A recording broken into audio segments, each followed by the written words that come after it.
So I've been in Japan for the last 6 months. I moved from New York, Portland, Oregon, Tokyo for work, and have been here since like October, November-ish. So the share house I live in is located in Jiugaoka, which is a really southern part of Tokyo, about 20 minutes away from Shibuya. Luckily, it's along the Toyoko-sen, which is really convenient, and it stops at basically all the main places I'm going to. So I found this share house through my company, but I know a lot of the other people living here.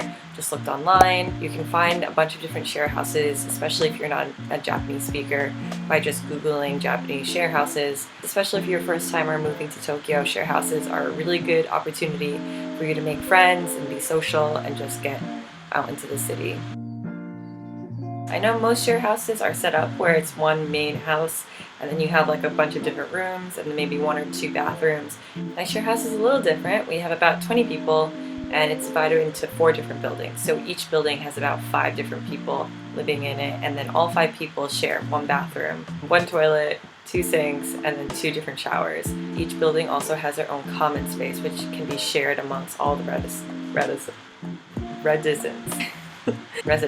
which is really nice. And it kind of creates opportunity for you to mingle, go to other buildings, see who lives there, Yeah, it's nice and wholesome.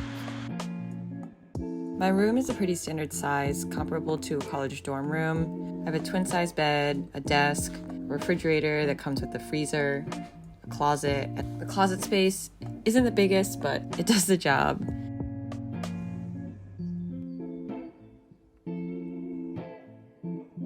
So regarding rent, my share house is quite nice, talking about the interior and the architecture of the place. So this one definitely runs a little higher than most, especially given the location and the amount that the station has to offer. The house can run anywhere from $900 to $1,200 US per month. But if you're tighter on budget, I would recommend looking in different locations. You can definitely find share houses that run for about $600 to $900. You can also look a little further away from the station and just in areas that aren't as highly populated.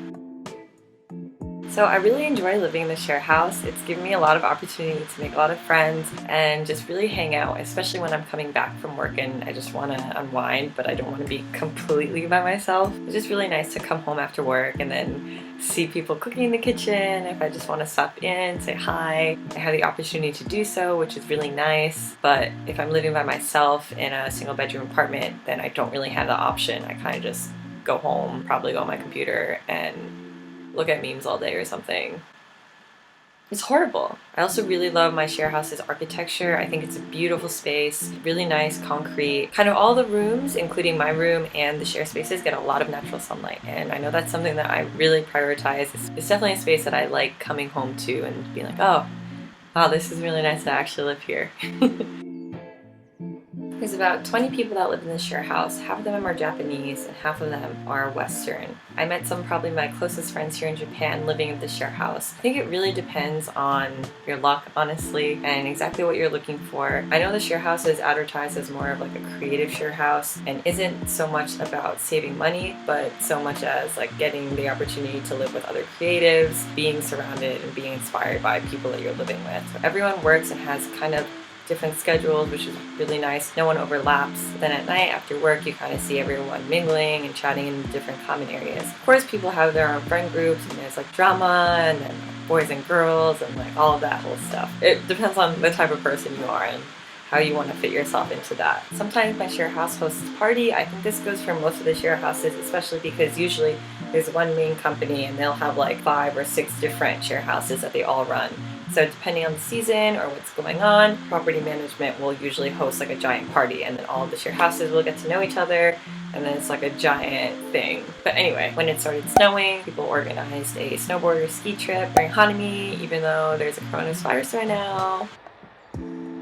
They were going to host a like big Hanami get-together anniversary party. So there's a lot of like really cute, fun, social things to do, especially if you're like into those types of things.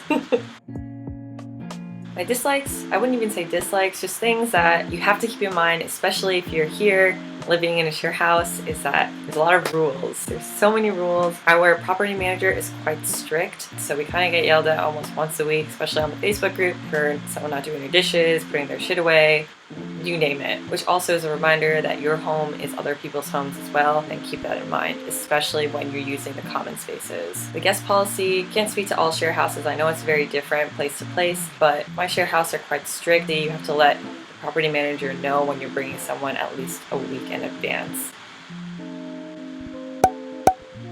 So there's also thin walls which divide the actual rooms. I'm sure people can actually hear me talking right now, recording this video. If you're a heavy sleeper, that's great, but if you're not, then it might be kind of shitty for you.